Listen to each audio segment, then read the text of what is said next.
9:50 p.m. Pacific Daylight Saving Time, May 23, 2018 by John D. For courtesy of Cohen Film Collection. Making mother-son jealousy into a matter of life and death. Jean Cocteau's The Storm Within, Less Parents Terribles, stars a man-child, Jean Mayer, who dotes on his mother but is ready to leave her to marry a surprisingly unsuitable woman. An adaptation of Cocteau's play, the picture was made between two of his more famous collaborations with Mayer, 1946's Beauty and the Beast and 1950's Orpheus, and is now getting its first American release, a mere 70 years late.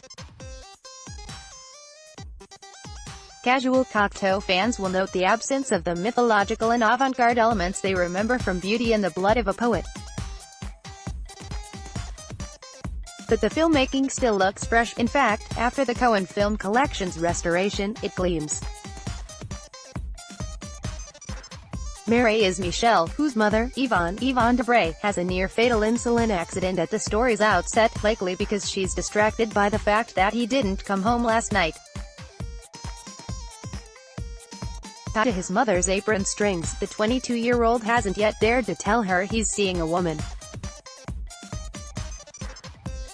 While Yvonne invents non-amorous explanations for his absence, her husband, George, Marcel André, and spinster sister, Leo, Gabrielle Dorziat, try to lay the groundwork for the revelations likely to come.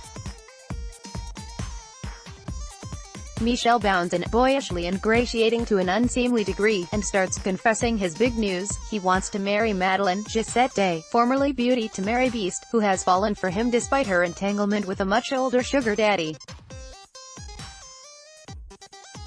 Scandalized, Yvonne tears into her unfaithful child, imagining Madeleine to be not just immoral but a used-up hag unworthy of Michel.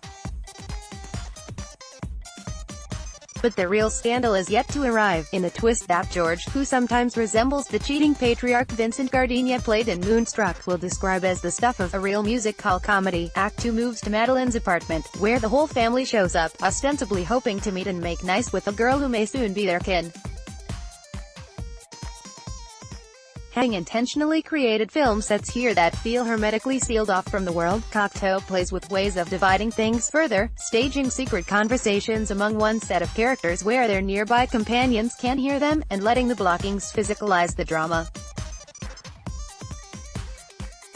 He frames his actors tightest when they dive within their own emotions. Some of these images are near transcendent, while others are merely exotic enough to have been used on the sleeve of some obscure EP by the Smiths.